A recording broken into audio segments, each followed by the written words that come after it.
Quickly show you how to set up Evernote to be used to house your physics electronic notebook.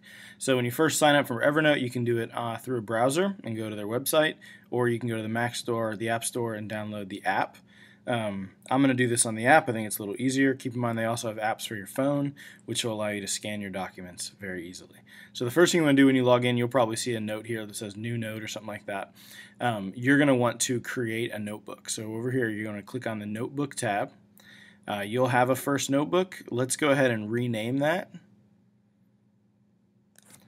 Physics Notebook. Save that. Now we have a notebook. You can drag that over here to the shortcut menu, where now you can click on it easily. If you're anywhere else in Evernote doing something else, you can always get to it through that shortcut menu right there. So within your physics notebook, this is where you'll put your notes. A note in Evernote is really anything. A note can be a video, it could be a document, it could be all kinds of stuff. To create a note, all you do, click New Note. Untitled note pops up. You can change the title. Let's say that you're going to put your first lab in your notebook. So the first lab we're going to do is the pendulum lab. So I would go ahead and call it that. I can type stuff up if I wanted to right there. You could also, if you did your lab on paper and you scanned it using the document camera on your phone through Evernote, you could just scan it right into here. Or of course you could use a scanner in the classroom, and let's say I've done that. So I have a couple folders that I've done. So let's see. I have, let's see. Oh, here's a lab example. So let's say I've scanned this. All you have to do is drag it from Finder into the note, and now I have that lab in there. And let's say this was the part you did with your lab mates and you still have to write your conclusion. You could go down below this in the note and you could write your conclusion and type it up if you wanted to. So that's how you create a note. What I would do for organizational purposes is you're going to want to be able to access these and store them, but then get to them easily. So you're going to want to make use of tags. So make sure that you have this note in the physics notebook, but then you're also going to want to tag it. And since you're going to be using your physics notebook for 3 basic types of things, you're going to have labs, you're going to have note outlines, or class notes, whatever you want to call them, and you're going to have problem sets. So I would tag this lab and just hit enter, and now it has a tag up there.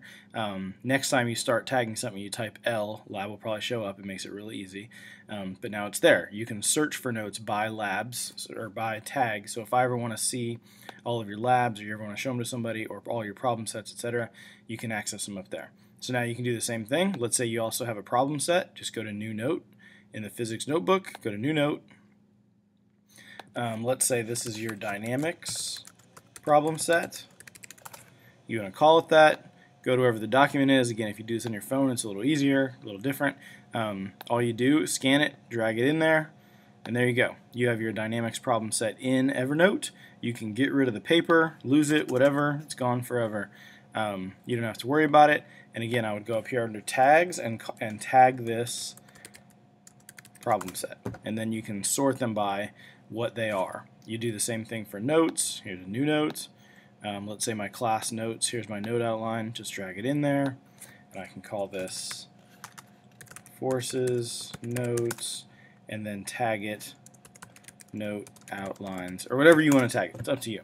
But you want to be able to scan or sort by those 3 different things: labs, problem sets, and notes.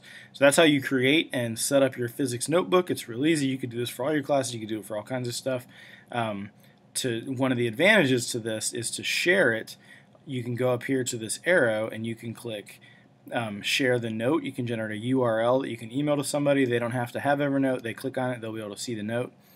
You can post it to Facebook or Twitter. You can email it directly from Evernote, or you can share the entire notebook.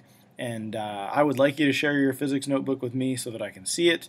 No one can edit it. It's just that they can see it, but it's entirely up to you.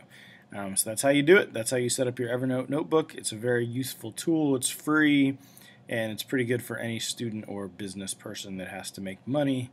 It's good for them to have. All right, adios. Have a good day.